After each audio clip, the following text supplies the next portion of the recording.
Assalamualaikum warahmatullahi wabarakatuh. Alhamdulillahirabbil alamin wassalatu wassalamu ala sayyidina Muhammadin wa ala alihi wa sahbihi wa man tabi'ahum bi ihsanin ila yaumiddin.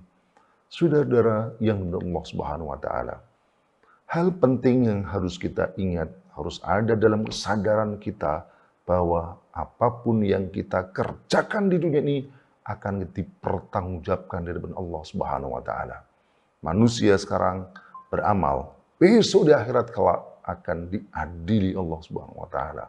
Siapa yang mengamalkan perbuatan, yang perbuatan itu sejalan dengan hukum Allah Subhanahu wa taala dan diniatkan karena tunduk dan patuh kepada Allah Subhanahu wa taala, maka dia mendapatkan pahala.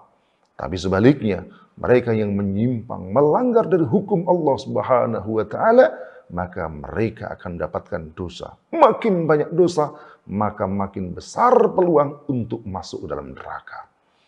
Ini berlaku kepada semuanya, termasuk para qadhi, para hakim yang mengadili perkara manusia di dunia.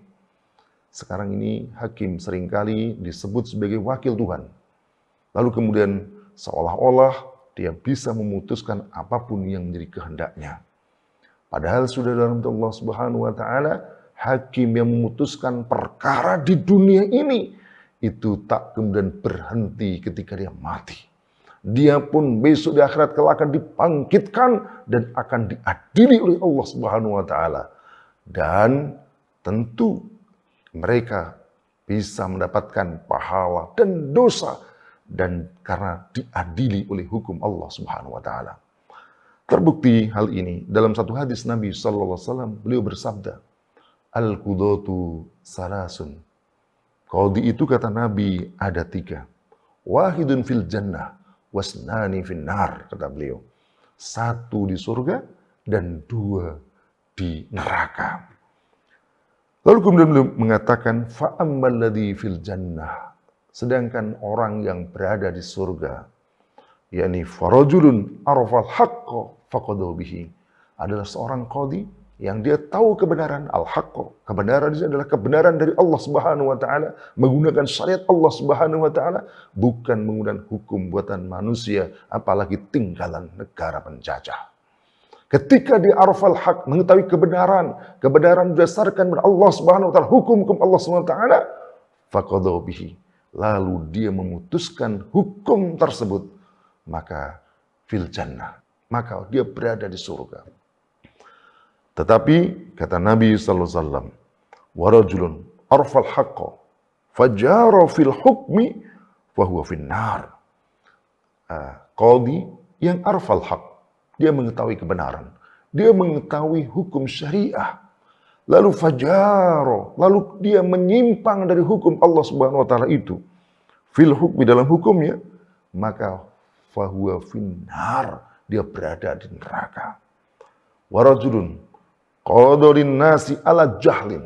Kemudian yang ketiga kata Nabi, seorang qadhi memutuskan manusia ala jahlin, atas dasar kebodohan. Fahuwa finnar, maka dia berada di neraka.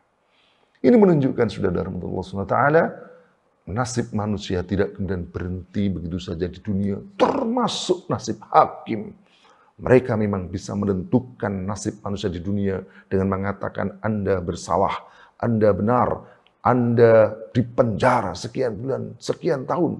Tetapi nasib mereka akan ditentukan oleh Allah SWT di akhirat kelak dengan dasar hukum-hukumnya, hukum Allah SWT. Inna rabbaka yaqdi bainahum bihukmihi. Sesungguhnya Tuhanmu memutuskan perkara di antara mereka bihukmi, dengan hukum Allah, bukan dengan hukum manusia. Oleh karena itu, saudara Allah SWT, mumpung kita masih hidup, mumpung kita belum mati, maka saatnya lah sekarang kita tunduk pada hukum Allah Subhanahu wa taala. Kalau menjadi hakim, terikatlah dengan hukum Allah Subhanahu wa taala, gunakan hukum Allah itu untuk memutuskan perkaranya. Jika itu yang dilakukan, maka fil jannah. Tetapi kalau tidak menggunakan hukum Allah SWT untuk memutuskan perkaranya, maka jangan menyesal. Jangan salahkan siapa-siapa. karena sesungguhnya itulah kesalahannya sendiri ketika dia memutuskan perkara bukan dengan hukum Allah Subhanahu wa taala. Moga-moga kita termasuk hamba Allah SWT yang dilindungi karena kita hanya mau taat tunduk berhukum Allah Subhanahu wa taala. Semoga bermanfaat. Assalamualaikum warahmatullahi wabarakatuh.